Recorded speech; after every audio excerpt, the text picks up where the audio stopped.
and we need to be very honest about ourselves, right? We want to start to objectify our brand a little bit.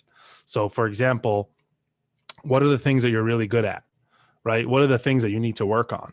What are some of the opportunities that you can bring to other organizations? What are some of the risks that you pose to other organizations? A lot of times we try to focus so much on these are all the amazing things about me. And of course, you want to start off with your strengths and you want to start leaning into some of the value that you can bring to an organization. But at the same time, if you completely ignore some of what they might be thinking in terms of maybe the downsides of bringing you in, right? You never give yourself a chance to address that.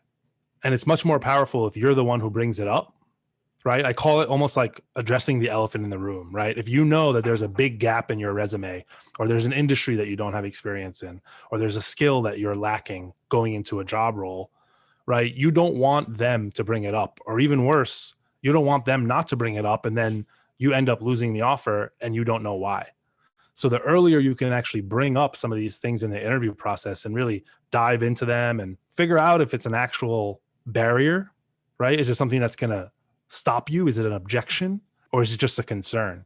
And you want to kind of make sure that you are differentiating between those two things.